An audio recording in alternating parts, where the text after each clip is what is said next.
วันที่23เมษายน2025ที่นครโฮจิมินห์สาธารณรัฐสังคมนิยมเวียดนามสหายพันเอกสมแพงแก้วศรีลาหัวหน้าการทหารกองพันใหญ่11หัวหน้าคณะซี่นำก้อนกำลังสวนสนามกองทัพประชาชนลาวพร้อมคณะได้จัดตั้งซี่นำพาก้อนกำลังสวนสนามกองทัพประชาชนลาวสืบต่อหำเฮียนฝึกแอบสวนสนามถึงว่าสภาพอากาศจะร้อนอบอ้าวแต่ก้อนกำลังสวนสนามกองทัพประชาชนลาวก็อดทนบุกบืนห่าวหันทางนี้ก็เพื่อเป็นการรับประกันความพร้อมในการเข้าร่วมพิธีเฉลิมฉลองวันปลดปล่อยภาคใต้เวียดนามครบรอบ50 ปีที่จะมาถึงนี้ให้ได้รับมากผลสูงตามการจัดตั้งขันเทิงมอบหมายให้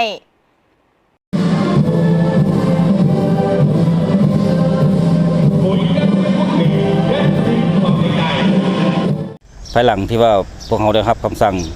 ของรัฐมนตรีกระทรวงต่างประเทศก็คือกรมใหญ่จิตนาการกองทัพกรมผมสุฮบพวกเขาก็ได้เอิ้นคณะเข้ามาเชื่อมซึมเพื่อว่ากะเกียมปฏิบัติตามแผนการคันเทิงมอบให้อันนึงพวกเขาถือว่าได้กะเกียมคัดเลือกบุคลากรให้ได้มาตรฐานตามคาดหมายที่คันเทิงได้กำหนดให้เพื่อจะเข้าส่วนสนามจากนั้นมาถือว่าพวกเขาก็ได้มอบหมายแต่งตั้งอนุกรรมการรับผิดชอบมอบหมายแต่ละภาคส่วนรับผิดชอบซี่นำกำลังคัดแอบเนาะและผ่านการคัดแอบอยู่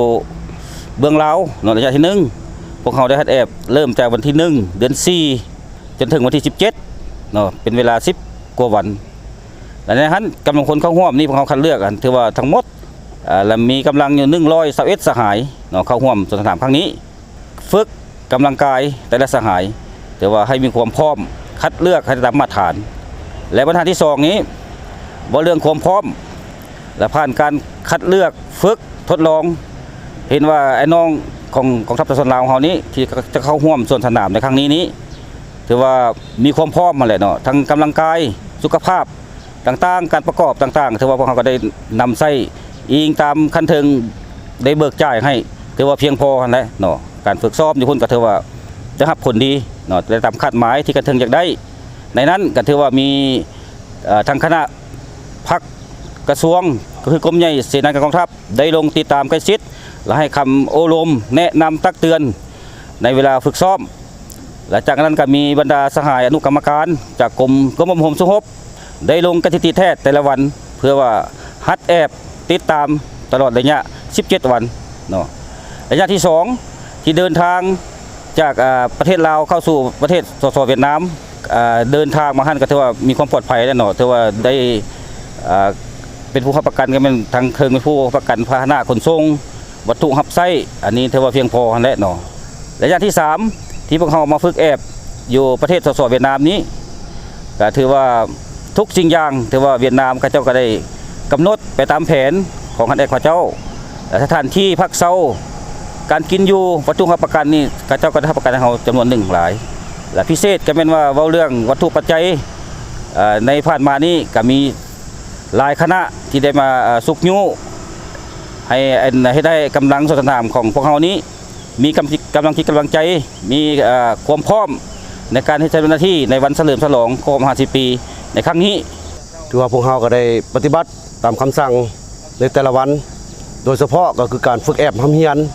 ถือว่าพวกเขาได้เริ่มต้นจากฮัดแอบจากท่าและเทคนิคของบุคคลการเคลื่อนเด้งแต่ละจังหวะเพื่อให้มันสอดคล้องและถูกต้องตามระเบียบรูปแถวถือว่าพวกเขาเน้นใส่ระเบียบบุคคลและการประกอบที่ขันเทิงได้เบิกจ่ายให้มันถูกในการทำเฮียนพวกเขาถือว่าได้เน้นใส่บรรดาจังหวะในการเคลื่อนเด้ง